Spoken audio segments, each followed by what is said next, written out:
第一日開光我畫風走投無路。我哋呢一代嘅漫畫人咧，冇一個唔識畫動作嘅。你有睇漫畫先，其實佢係陽光噶嘛，佢個故事係陽光噶嘛，但係我覺得佢有冇陽光過咧？佢啲人物唔輕鬆噶嘛。咁呢個位我就喺度諗咗好耐，究竟會點樣個效果？究竟會點樣？即係譬如龍永峰講，佢個爛鬼子要飄嚟飄去，唔知幾時先落地。佢好似講緊佢，但係我下一個鏡頭就 cut 香港主權回歸。其實呢一刻，其實我哋所有人嘅命運都唔知飄向邊一度。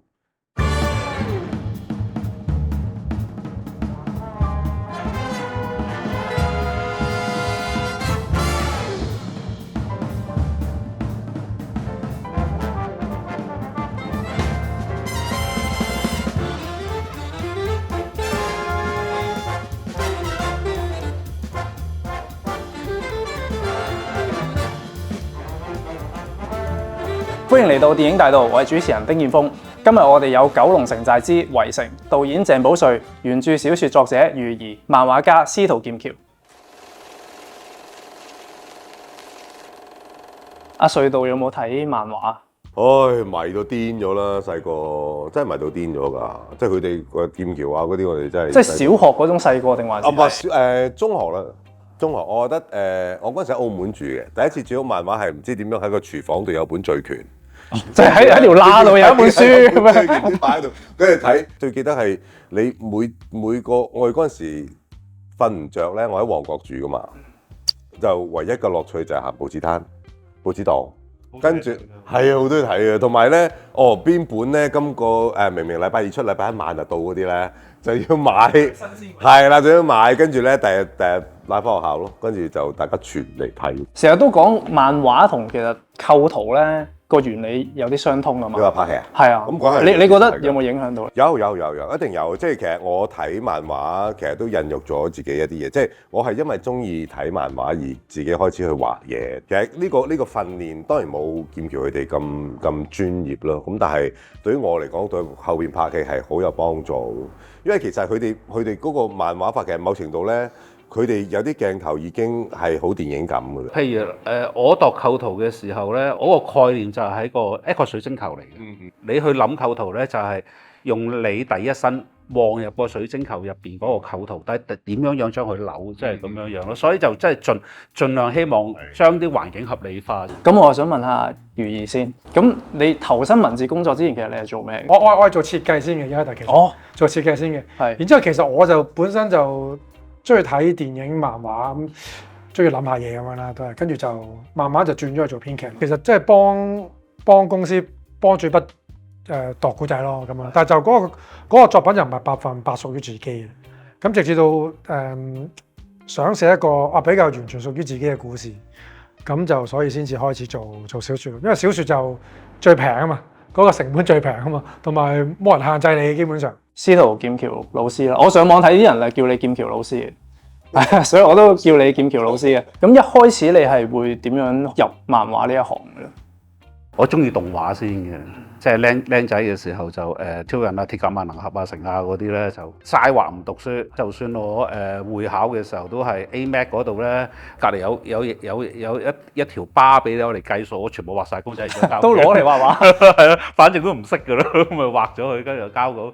咁後尾就因為動畫始終嗰陣時係香港都難發展啦嗰陣時，咁跟住就退而求其次咁啊入漫畫行。嗰陣時係幾時咧？其實嗰陣時應該係83年，咁就咁跟住就託佢阿哥介紹，咁咪入咗行做助理啊，即係咁樣做一個迷途反叛小助理咁樣咯。因為好現實嘅，你入咗一間漫畫公司嗰度。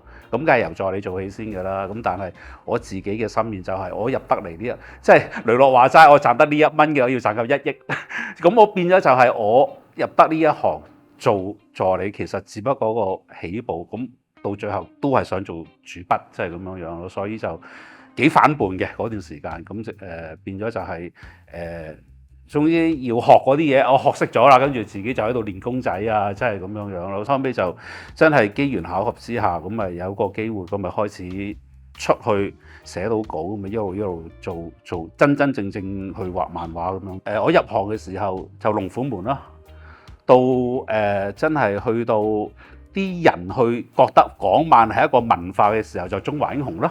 係都有改編過電影，都係動作嘢啦，係啊，動作嘢。我哋呢一代嘅漫畫人咧，冇一個唔識畫動作嘅，即係冇一個唔識畫打交啊。個個都係動作指導。係啊，反為而家新派畫漫畫嗰啲咧，就比較偏向文青化啊，即係會係嗰啲嘢咯。咁阿劍橋老師同阿余儀又點樣識嘅咧？我同佢第一次合作就係《溫水安群俠傳》，但係佢就嗰陣時有個編劇就中間就冇度啦，就揾咗我去接。咁嗰陣時就啱啱第一次合作。咁但係當然之前我睇佢啲書啦，我係讀者嚟。跟住第二本就係城寨啦。我同佢好得意嘅，我同其他主筆多數都會要磨好耐，有時要傾呢啲奇點，但同佢唔使傾嘅。咪傾幾句，大家知道點樣 get 到係啲咩咯？因為當其時咧，做漫畫又係一樣嘢，就係你做編劇又係啦，你磨好耐先至會開竅叫做。因為一開頭你真係唔知點度嘅，點㗎呢期點處理，完全唔識處理。咁去到啱我夾佢嘅時候咧，我覺得嗰陣時候我啱啱開始成熟，其實就已經知道晒點樣行㗎啦嗰樣嘢。咁你同佢講幾句，佢又冇乜嘢，好啊嚟啊，交劇本嚟啊，咁啊得㗎啦。哇咁幾簡單喎咁又。因為其實都係一個信心問題啦，即係始終自己寫咗咁耐漫畫，咁就亦都好多題材，亦都接觸過，即係咁樣。咁其實今次阿余儀佢一個係類社團啦，叫做類社團啦，咁就咁佢其實俾我嘅主旨就係要熱血有情，咁熱血有情冇難度啊！即係我真係覺得咁樣，咁變咗就係咁，我用翻我嘅長處去畫翻嗰本漫畫出翻嚟。咁你哋合作嗰個過程係點樣嘅？即係你嘅文字先有啦，咁然之後就俾阿劍橋老師睇，跟住你就交你嘅作品出嚟啦，係咪咁樣？簡單啲講可以係，譬如我有啲角色，可能我會大概同佢講咗，喂呢個角色點，可能有啲資料俾咗佢先，即係大概係呢一類，然之後就交劇本俾佢啦。交劇本翻嚟佢就自己搞噶啦，自己起稿。但係起完稿翻嚟之後咧，我會收到一啲嘢嘅，好得意嘅，就係佢都會改啲對白噶嘛。咁我會根據翻個對白，到時即係做漫畫一樣嘢就係叫起字咁樣個角色叫做，就係我自己做埋嘅，就係落即係落對白出街嘅時候要落嗰個對白。咁通常佢有時會喺個劇本度修改咗，咁我覺得咦有得意喎，即係我想 match 翻個角色咯，因為你講對白同個角色好緊要㗎嘛，其實都。同埋有時譬如佢有啲角色寫咗出嚟，俾我畫咗造型出嚟之後，我覺得咦呢個角色有得搞，咁變咗本身我對呢個角色唔係話好重嘅嗰個劇情，但係因為佢起個造型出嚟，我覺得有得搞啦，又會擺重少少嗰樣嘢，即係互相影響有啲嘢。你哋覺得依家漫畫創作嘅市場點樣？冇得流水作業。市場已經唔大啦，咁變咗就係讀者流失咗好多，咁以前10幾萬書已經係唔會再有呢件事發生㗎啦。你而家繼續要畫到漫畫，一個字嘅啫，愛，真係愛嘅啫。以前個出發點唔同，以前個出發點就係最緊要回籠快，呢本書冇得做咁啊，開個第二本，其實同電影一樣都。仲有一排係送好多武器或者係玩具，我記得好熱㗎。係啊，即係我嗰陣時係我讀小係啦，買嚟炒㗎嘛。其實搶啊，要嗰啲刀劍。嗰段時間一出個兵器熱潮咧，我已經有一個感覺，應該玩完。標美會啊，係標美會，因為其實就你點解要出呢啲兵器去嚟到谷個銷量咧？就係因為你個肉唔得啊嘛。好啦，當你個銷量去到好高嘅時候啦。其實你見到啲內文係一路下跌緊嘅，嗰陣時啲讀者就係為買兵器而買。當有朝一日呢個熱潮退減嘅時候，冇得掹，真係冇得掹，係唔係縱慣班讀者？你縱慣班漫畫公司嘅老細啦已經。因為佢有少少買兵器送書咁，係啊，因為佢已經唔再個主角變咗係個兵器啊，唔再着重成個製作質素啦已經。以前香港電影有啲經典作品咧，古惑仔啊、風雲啊、中華英雄啊，即係改編漫畫咁樣，即係近年就少咗。你覺得係冇呢啲題材俾電影改編啦，定還是點？都唔係嘅，其實我覺得都唔係冇題材改編嘅，有嘅。不過係你本身電影已經困難啦。另外就係當咧，尤其是漫畫或者佢本身係一件好成功嘅作品，你去改編佢嘅時候咧，其實你投入嘅資源要更加多，因為你要俾佢 modern 啊嘛。即係你要俾佢更加好，尤其是漫畫嘅世界，你要呈現翻個世界或者係某一啲氣氛嘅時候，你唔係攞部機就拍得嘅。其實你頭先所講嗰幾部作品咧，都係一啲成本高嘅作品嚟。哪怕今日九龍城寨都係相對依家嚟講係一個成本高嘅作品嚟。唔係咁容易，即係唔係話咁簡單。我哋買咗個版權我哋就拍啦咁，其實都唔係咁樣嘅。咁變咗係相對嘅考慮就會多咗。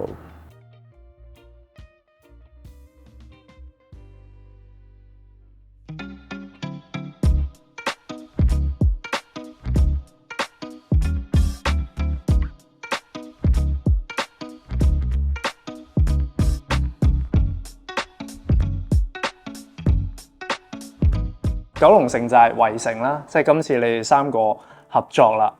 我睇嘅時候係中學啊，咁啊其實，所以我今次睇套戲咧，其實即係開始之前我好多期待嘅，因為我對於角色其實有自己印象噶嘛，或者係果欄，但係咁就未舐嘢，冇舐嘢。但係我未見過九龍城寨，即係我有記憶以嚟，九龍城寨已經唔喺度啦。係，所以就我冇得咁樣對比咯。但係我問下阿穗導演先，咁你第一次睇呢本小説嘅時候係幾時？因為其實呢個年紀大咗，已經少睇漫畫嘅。咁後尾就因為呢件事，我就重新再睇啦。咁亦都開始答應咗要做呢個 project 嘅時候，就開始重新接觸呢個地方咯。咁另外一樣就係九龍城寨呢4個字，呢個地方係最吸引我。咁亦都知道好多人曾經想喺電影重現呢個地方嘅。如果我自己要做嘅話，就要希望盡量實在地去還原呢一個地方。咁慢慢喺個做 research 個過程裏邊，你會揾到一啲其他嘅感覺嘅嘢。資料搜集嘅階段係點樣開始嘅？即係你哋會3個坐埋一齊傾？嗱冇嘅，佢哋好放手俾我嘅。佢哋兩位就盡量，我都冇乜點煩我噶啦。係我到咁上下就揾魚兒傾下嘅啫。我諗佢哋兩位好清楚，但係大家都做創作，其實唔好搞對方。即係等於魚兒俾嗰個劇本我搞掂啫，一樣。佢哋就唔會搞嘅。咁反而喺做創作嘅過程，最初步係揾書啦、字啦、圖片啦。咁嗰本《City of Darkness》肯定係聖經嚟㗎，對於城寨。咁另外揾到一啲日本攝影師留低嘅嘢啦，或者一啲法國嘅攝影師留低嘅嘢啦，或者當年上架雲頓定邊個入去城寨拍過一段片啦。係，好似林策之前佢哋入咗去拍《拳霸天下》。係拳霸天下。咁就睇嗰啲啦。另外就慢慢揾一啲人問下啦。咁我第一個問嘅對象咧就係林家棟，佢講咗好多城寨嘅歷史嘅生活俾我聽，亦都係靠家棟揾咗一啲當日城寨嘅老叔父俾我見。咁我亦都睇咗好多文字上嘅嘢。咁最打動我係一本書叫《追龍》，講一個修女點樣一個外國嘅修女喎，咁就去到城寨嘅一切經歷嚟，佢影響咗好多裏邊嘅毒販人。咁阿家棟揾俾我嗰個叔父叔叔咧，其實就係俾呢個修女改造過。佢講咗好多嘅生活俾我聽。咁慢慢你會感覺到個城寨同我哋想象嘅唔同，因為好多影視作品都將佢唔係叫妖魔化嘅，即係嗰三不管佢將佢放到好大。咁但係去到80年代其實都唔止嘅嘞，即係都唔係呢樣嘢，因為好多黑社會都走晒，即係出晒出面揾食嘅。咁反而一班係一個幾民生嘅地方，同埋係一班喺外邊生活唔到，而因為外邊貴而入嚟呢度平，佢哋入嚟呢度生活嘅地方。咁慢慢就出現咗一啲勾勒咗我自己預想嘅一啲感覺。我好希望魚兒呢紮角色，我哋喺戲裏面嘅角色，哪怕阿林邦樂君啊，哪怕信一佢哋喺城寨長大啊。佢哋同嗰個年代會緊扣啲，會同漫畫有唔同嘅，即係所以我就會有一個幾大嘅改動，變成一個難民去睇呢個香港度呢個城寨。城寨本身呢個地方都面對緊佢嘅問題，就係聯合聲明簽咗，佢嘅價值已經完，佢嘅歷史價值已經完咗，佢需要遷拆，大家要面對緊呢件事。我想呢樣嘢喺個角色裏面同我哋有關。睇個故事嘅時候咧，嗰陣時好深刻就係九龍城寨，唔知嘅人就覺得呢度係好邪惡咁啊，即係頭先講烏煙瘴氣。但係其實呢班人有情有義嘅。咁但係你搬到電影嘅時候，咁你一定有啲嘢要取捨啦，即係點樣將佢變翻現實？咁嗰度點樣做？其實嗰度係其實喺呢個 project 最難嘅地方嚟嘅，即係因為始終我哋電影都係觀眾一落晒喺畫面度咧，觀眾就會問好多問題，又問好多跟強上嘅嘢。但係我係冇放棄過嗰種漫畫嘅感覺嘅。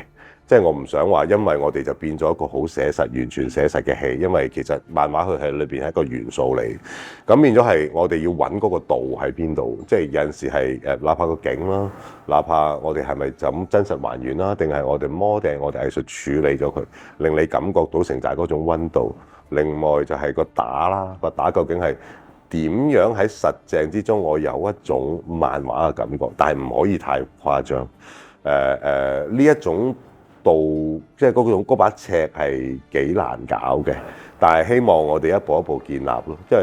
因為我唔想放棄呢種漫畫嘅味道，因為其實我自己後尾拍，我淨係睇我盡量你話似日本漫畫，我就未必去到，但係似香港連環圖應該得嘅，即係有一種香港連環圖個味道。因為其實都幾狂野噶嘛，即係後邊個打係幾唔理啊，即係有一種咁嘅味道噶嘛。但係我哋又唔可以 over， 即係我唔可以太 over。突然間穿咗4埲牆出去嗰啲，就可能未必有呢個力量，或者佢一打拳有一股氣，我哋未必去到呢個感覺。但係佢個反應或者係打嘅方法可以再狂野啲啊！尤其是一班後生仔，係咪？我哋所以設計到拉斯菲力黃狗係會比較 extreme 啲嘅，因為故事就講佢其實係少林寺出嚟噶嘛，漫畫係原著係，但係後來就冇嘅，但係攞翻啲元素。我攞翻啲元素，即係譬如佢哋就鐵布衫，但係我要寫實就可能加硬氣功，再加啲神打，再加啲佢好 local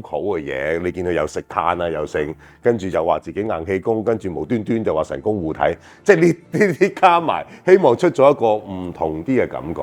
佢演繹都係啊，即係佢其實一出場都唔係好妥啊，師傅唔係好妥大老闆嗰種謀朝篡位嗰啲。係啦，即係所以佢係就係一個咁嘅人咯。咁所以係因為我知道我哋會將個菲力推向 ending， 咁變咗係我一定要 build up 呢個人會有呢種性格嘅，佢唔係一個普通人嚟，呢個人諗嘢。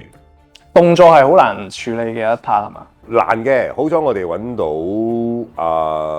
Kenji， 即係阿高人健治。咁Kenji 佢就其實佢大家都聽到日本人就以為係日本啦，但係其實佢係已經係75% 香港人嚟㗎啦。好多年前佢因為中意香港電影而特登嚟香港要入行，就跟咗子丹，跟咗阿寶華，咁佢哋就開始入行。所以其實佢嘅動作都係師承香港嘅動作個套路嘅。但係當然佢有一陣唔同啦，有一陣唔同就係佢都有一種漫畫嘅味道，因為佢最出名嘅就係浪客劍心。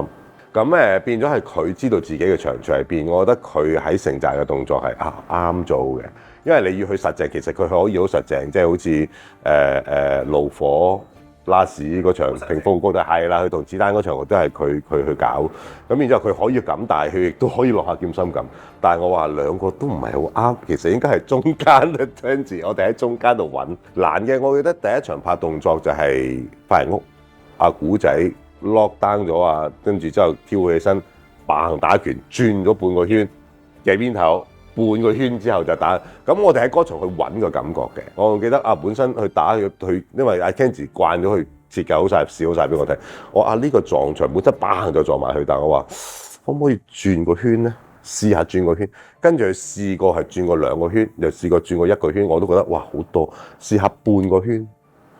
即係我覺得嗰個太誇張，即係你轉2個圈打，我覺得真係太誇張。都後尾佢轉半個，我話得差唔多啦。我話唔可以再多，再多就已經係好抽離啦咁當然我哋會加咗一啲比實在嘅打多啲嘢，即係譬如攞隻腳挑起個人啊，其實係嗰個係好 tricky 嘅，你未必做得到。但係我哋覺得容納到呢個動作，我哋覺得睇落去唔係算好誇張，我哋處理到佢覺得合理。咁所以我哋開頭要有咗個夾煙先，我有咗個夾煙先。嗱，話俾你聽係咩嚟嘅呢條友？佢掟得翻支煙㗎，咁佢下個動作就會舒服啲啦。嗰個夾煙係我臨拍前一晚我加上去嘅。我話如果有呢下嘅話，可能前面要多少少嘢令到我睇後更加高手啊！係啦，我就接翻煎我啊，得㗎啦，古仔食得起呢啲動作嘅，即係大家就係睇啲，即係我話呢啲得嘅。咁佢做咗呢下，其實一路慢慢去摸嗰個程度去到邊。同埋呢個有翻，即係有個漫畫高手係啦，高手嗰個漫畫版高描寫手，係嘛？你現實係啦，即係你現實係唔現實嘅，你接翻支煙喎講緊。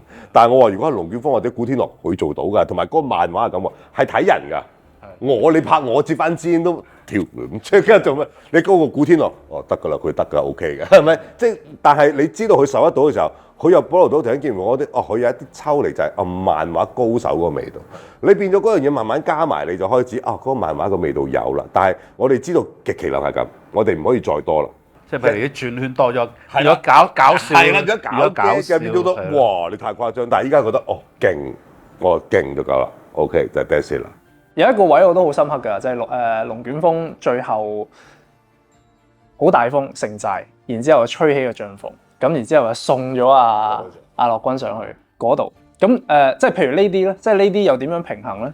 呢啲係嗱嗰個位係真係度到死嗰下先至諗到。即係嗰陣時劇本未寫到呢一幕出嚟。你知我哋拍戲㗎啦，有，但係你未必滿足㗎嘛。即係你知道好似爭一下位，因為我成日覺得龍捲風喺呢個戲度係相對重要，但係佢喺一半或者係2/3之後就已經冇咗嘅時候咧。我哋覺得呢個精神要喺度，佢個龍捲風嘅精神要喺度。點解嗰隻紙鷂咁緊要？點解佢翻嚟我要去放呢隻紙鷂？嗰個紙鷂其實都代表樂君啦，即係佢同龍捲風嘅關係就係都唔知飄嚟飄去幾時先飄落地係咪？同埋佢嗰度我哋標 up 嗰個風啦，嗰個靚妹叫哇龍捲風喎，即係慢慢我要觀眾睇得到，同埋我 last 要 feel 到，唔係呢個係一早決定嘅，就係話我要喺裏邊 feel 到古天樂喺度，但係我唔要見到佢，我要 feel 到佢喺度。咁啱佢個名叫龍捲風就一定要用落個風咁。咁到 last 就係我哋已經我就度到最盡㗎啦，就係樂君打到落去點嗱嗰班兄弟就喺樓上點翻上去啊！你怕佢爬又唔啱㗎啦，又冇呢個瀟灑係啦，你冇咗嗰個 magic， 其實嗰個係 magic 嘅，係要有一啲 magic 嘅感覺，即係夢幻嘅，但係。我哋要相對要 build up 得合理，所以先至要設計一塊布，嗰塊布相對重嘅，相對希望合理化佢咯。但係我覺得你 for 一個 ending 係你要 build up 一個 magic moment 就係要咁嚟。我哋需要一個咁 magic 嘅 moment，但係呢個 magic moment 係希望同所有 character 有關係，希望同所有人個情感嘅有關係。即係連唔喺度嗰個都喺翻喺度，佢都喺度參與緊呢件事。所以嗰件事一完咗，個風一停。其實我拍個 ending 嘅時候，大家好嘢打嘢，其實大家係好失落。其實大家望住跌翻落嚟嗰紮垃圾係好失落，即係佢哋 feel 到呢個人喺度，佢喺度，feel 到佢，不如佢哋走，呢個人真係走。即係其實嗰個失落係少喺呢啲動作片度啦，打掃完咗都 happy ending 啦，係咪？但係我希望係你感受下，試下失去。劍橋同余兒有睇咗電影版本啊嘛？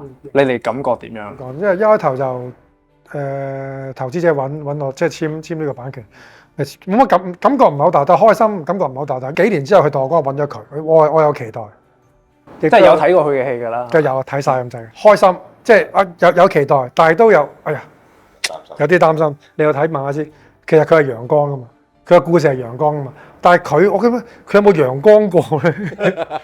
但係同埋佢人物有少少輕鬆㗎嘛，佢啲人物唔輕鬆㗎嘛。咁呢個位我就喺度諗咗好耐，究竟會點樣個效果？究竟會點樣？佢有同我講個故仔，跟住我就故仔我唔擔心，我係擔心班人，我係好驚全部都變咗好沉啊！咁我就同佢講話其實嗰本書個精神咧就其實唔係咁沉嘅，即係陽光啲、熱血啲嘅。我就希望佢盡量保留翻呢樣嘢咯。其實古仔我就冇乜所謂，其實反而，因為我都覺得佢古仔佢搞掂啦，係咪先？係個精神同埋個關係，跟住佢應承 OK， 係咯。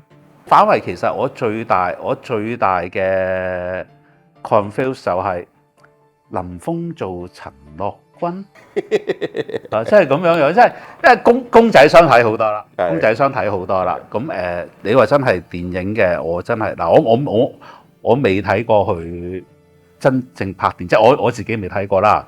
因為我會首先就係將我漫畫個 character cross over 咗係啊先，嘅尤其是由你畫出嚟當日。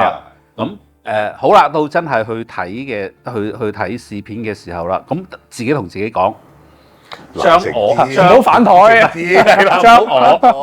將我本身漫畫嘅嘢放低先，即係你放低咗漫畫嗰個概念先嚇，咁就你純粹去睇呢部戲，到底有咩可取嘅地方，有咩好嘅地方，有咩唔好嘅地方。第一俾我感覺就係個成就哇，真係嘆為觀止啦！即係雖然話踏出嚟，真係好唔似踏出嚟嘅。有啲睇到，但係佢睇嗰陣時，你睇戲嗰時問我係咪踏出嚟？係啊，真係咁樣嘅。好啦，跟住係睇阿林峰，好大驚喜喎！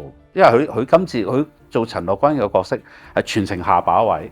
即係全程俾人打、俾人追殺啊、成啊咁樣，遇到嘅恩人都頂佢一鑊先嘅。林峰真係做到嗰隻好下巴爛身爛世啊、成啊，即係咁樣。我完全覺得呢個唔係林峰嚟嘅。阿隧道揀角色嘅時候，你用咩標準？點講咧？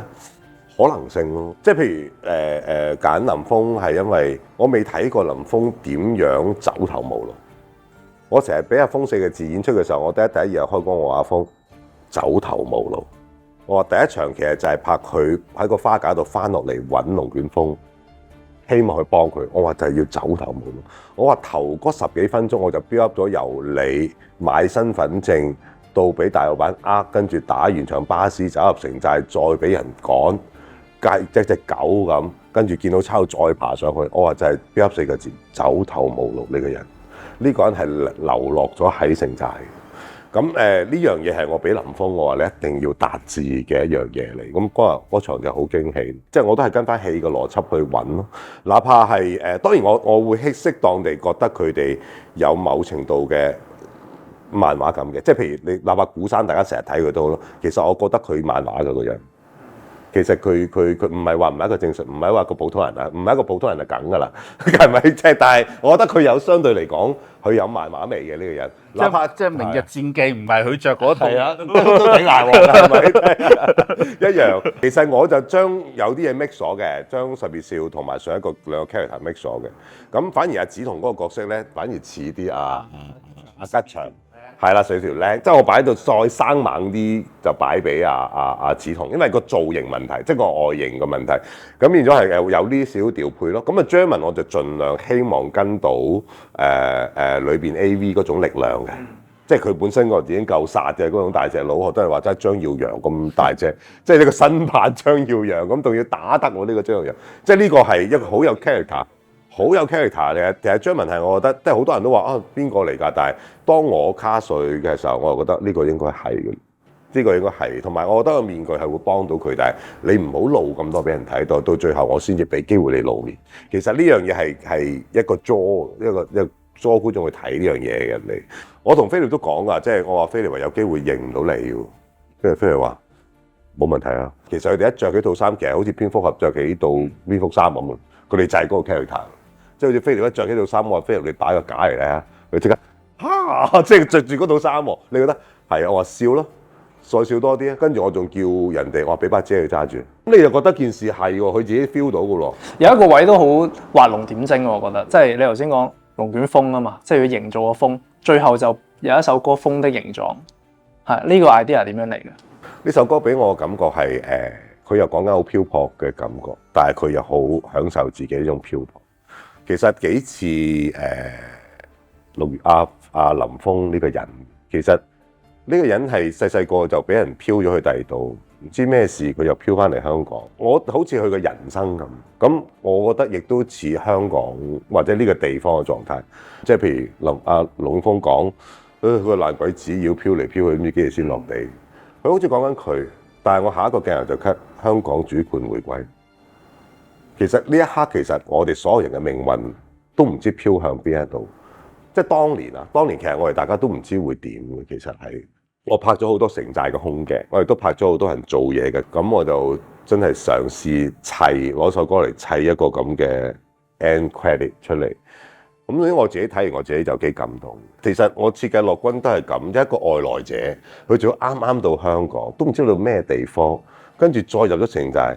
其實觀眾就係跟住呢個人物去感受城寨係乜嘢事，到最後最尾，佢話呢個香港好靚。到後嚟我哋就睇到有啲包餃子啊，手乾麵啊，即係呢扎嘢其實就係、學得阿劍橋話齋，就係希望你哋同樂君一樣慢慢感受呢個情感，去到最後其實就係日常生活，其實就係你身邊嘅生活。我希望大家同劍橋一樣，就係入去裏面睇一場戲。我明白嘅，因為肯定係因為佢哋第一次 visualize 九龍城寨呢個戲就係漫畫，仲要咁成功，即係個造型佢會入晒腦嘅，係啦，早入晒腦喎。我明白呢種落差嘅，即係劍橋都有呢種落差，我都明白嘅。但係當踩到入去呢個故仔即係嘅時候，你試下。我成日都話我哋三個唔係合作，我哋三個係 crossover。我哋大家三條友都拿住同一樣嘢去發展咗一個小説、一個漫畫、一個電影，而各自有唔同嘅體驗。呢個我覺得係一個好少有嘅嘢嚟。我覺得呢個係課創作嚟講係一個好好嘅氛圍嚟。大家喺同一樣嘢度揾到唔同嘅可能性。場景我睇新聞就係話本身諗住喺內地搭嘅，咁但係因為嗰陣時係 Covid 係嘛，咁跟住喺香港搭，咁但係搭咗邊一忽咧？即係因為我睇嘅時候咧，我都覺得哇個景好大喎。咁你係搭某兩條街啊，定還是係點樣做出嚟？你裏邊睇嘅城寨都係搭出嚟。譬如茶餐廳，我哋係茶餐廳其實基本上佢哋即係一個吉嘅地方，我哋搭即係你未見到呢度又有一層，跟住剝爛咗呢埲牆，又見到二樓嘅呢個全部都係我哋自己搭出嚟。你個廟咧係冇㗎，係我哋自己一專家搭出嚟嘅。咁其實係冇乜真實嘅嘢啊！有一個四仔間屋，四仔間屋係好彩俾我哋哋本身去彩虹村咧係睇佢咪有個舊式髮廊嘅，睇下個髮廊用唔用到啦咁。後尾我哋就八卦個後欄點嘅咧？後欄睇，有間咁屋佢哋喺度就係去俾阿叔喺度啲髮型師喺度攤頭㗎咋。其實你睇到嗰啲好多景咧係 LEGO 嚟，我哋係將成堂景係加咗碌，加咗係可以 move 嘅。我哋係可以即刻即時可以砌到第二樣嘢，即刻我哋係要當場或者係當晚我哋一收工咧，已經有一隊人喺度 stand by 等佢收工咧，嗰陣轉景嘅砰就衝入嚟開始砌牆啊！仲要係我哋嗰種轉法係唔會有圖則嘅喎。阿 Ken 即係美術指導係唔會話到俾你聽個圖則或者我只係話俾你聽，因為佢覺得城寨起出嚟就係冇圖則嘅，係就係雜亂無章，就係雜亂㗎啦。我哋就要喺現場睇感覺去砌個景出嚟。可能呢度突然間變咗道門，或者呢度間突然間變咗二樓，突然間變咗個樓梯，即係佢要咁樣先至可以砌到你而家咁多唔同嘅景出嚟。揾方法咯，香港電影不嬲都係咁噶啦，即係喺冇辦法之下諗辦法。我覺得反而個特色就會出咗嚟。果欄就係實景啦，係咪？外邊係實景，外邊係實景，因為真係做唔到個果欄。但係同佢哋傾咯，我哋都俾人趕㗎。我哋夜晚拍嗰陣時已經話幾時啊？搞掂未啊？咁啊得啦，大佬得啦，都係咁咯。但係依家斯文咗好多嘅，依家斯文咗好多嘅。以前係真係唔敢過去啦。以前嗰陣時又好啲嘅喎，因為我哋 Covid 啊嘛，有好有唔好就係 Covid 其實冇咁多人條街，就已經冇咁多車。你諗下我哋拍彌敦道架巴士啊，我哋真係好暢順。以前拍彌敦道拍巴士都唔使諗啦，仲要擺個假站喺度。因為 Covid 我哋就有機會啦。後尾拍多兩個鏡頭，我哋以前去到呢度，cut 咗再嚟，我哋要兜個圈㗎嘛。嗰晚都唔使，我聽到喂褪你啦，喺彌敦道褪你，我拍咁多年戲都未試過，就係因為 Covid 我哋就有機會咯。即係你話就要趕人，叫人唔好望，都唔使嗌，冇人條街，冇人望你，係咪先？即係呢個係又可能 Covid 帶俾我嘅嘢。咁我覺得有好有唔好，當然喺我哋製作上係難度高咗嘅，但係我覺得反而喺香港拍嗰陣香港嘅味道更加出嚟。咁同埋如果你喺大陸拍，即係譬如有啲工作人員或者有演員，你焗住都要大陸人啦，係咪？你揾廣州人。咁但係今日係每一個 character 佢都係講廣東話，佢都係識講我知道香港嘅文化。咁嗰陣味又唔會唔同啲。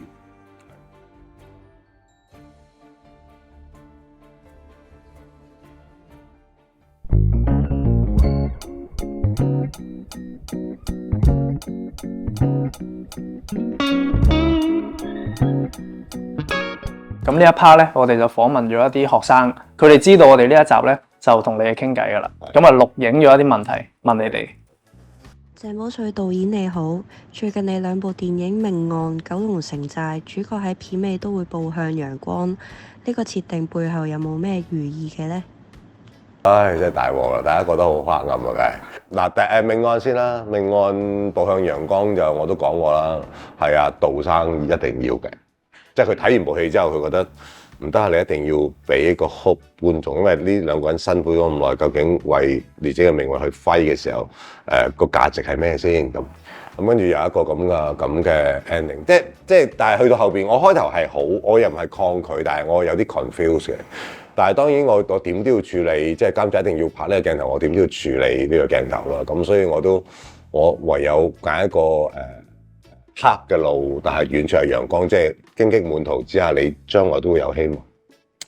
咁去到城寨係又有一個唔同，城寨係真係我感受咗呢個地方之後而好自己去流露嘅一個情感嚟。我覺得同埋呢4個後生仔，呢4個年青人都影響。即係當我決定呢4個人去打呢個 ending 到最後，佢哋 fight back 完咗之後，佢哋望住香港，我想佢哋點？即係我究竟想唔想佢哋繼續有希望去行佢哋嘅人生？我都唔知佢哋4個將來會點，但係希望佢哋帶住呢一份情感，對呢個地方呢份情感，或者係對於將來仍然有路可以行落去嗰個心態去落去。咁你話係咪我改變咗咧？我都唔知，可能係咁嘅人都會經歷咗啲嘢。請問懸疑司徒劍橋，其實好多年輕人都中意畫漫畫、睇漫畫，但係覺得好難為生。想問下你哋鼓唔鼓勵大家入行？你哋又會有咩建議俾到我哋呢？現實嘅問題啦，呢個就係你嚟啊！嗱，首先一樣嘢啦，咁就今時今日其實如果畫漫畫咧，我覺得咧你當一份興趣先，你唔好為咗我真係要全副精神擺晒落去，我一定要喺呢度發光發熱啊！真係唯一嘅出路，唔好抱咁嘅心態。你慢慢去試下，你承唔承受得到咁嘅時間、咁嘅工作量？可以分享少少經驗，就係而家做漫畫就好似我當其時啱啱做小説咁。你揾唔到食嘅一定係，即係你出一本小説揾唔到食，唔好諗住用一個揾食心態啦。因為中間一定會放棄，因為中間我其實寫城寨嘅時候，我寫咗3個月寫第一章，跟住停咗半年，寫唔到，即係寫唔到，唔知點樣行落去。跟住嗰半年沉澱咗落去，跟住好似得喎。如果做漫畫亦都會有咁嘅情況，你自己一個人做，一定會遇到呢咁嘅卡稿啦，佢哋叫做係咪先？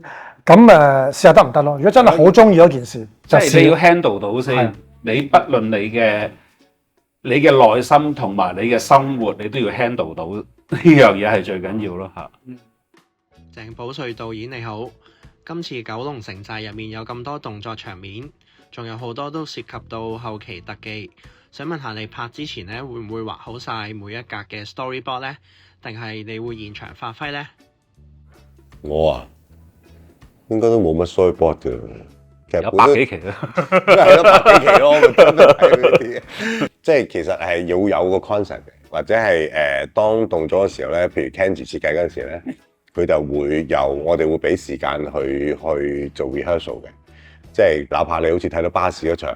即係你喺巴士上打，但係我哋冇架巴士俾佢度位嘅時候，我哋要砌一個仿似巴士嘅大細，有幾多位佢喺度度招係啦，琴槍嗰啲。咁佢會當場 rehearsal 嗰陣時，佢就會拍埋攞手機拍完之後，佢自己剪個 rub 出嚟俾我睇。咁我話邊度有問題 ？OK 唔 OK？即係你 OK 咁就嗰日就用呢套啦。一定要，因為我哋都知道，即係而家唔可以以前咁拍動作噶啦。即係以前我哋動作即係喺現場磨個動作出嚟噶嘛，咁但係依家即係現場都喺度度緊招噶嘛，咁依家就唔會噶啦，即係尤其是 Kenji 佢唔會，佢都會佢之前 rehearsal 嗰時拍咗出嚟，佢要喺嗰度已經諗通晒一啲嘢先至，去到現場就會快啲咯，就會好啲。就佢嘅 storyboard 其實佢拍咗，不過佢唔係畫噶嘛，即係直情拍出嚟。鄭保瑞導演你好啊！睇翻啲舊港產片，成日見到你客串啊，想請問你中唔中意幕前演出呢？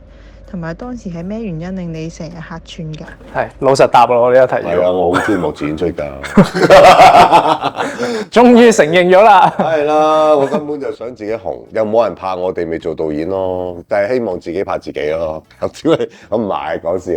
咁其實我就又唔係講得被逼，不過係叫最方便。即係當日你見到我出現，就係因為阿導演應打數都係阿導演喺度鬧緊。嗰個特約應該做唔掂，阿導演已經喺度啡緊㗎啦。我哋唯一咗做嘅咧就係行埋我身為一副隊行埋除衫，即刻除衫，係啦，跟住自己着咗佢，即刻就去做咗佢。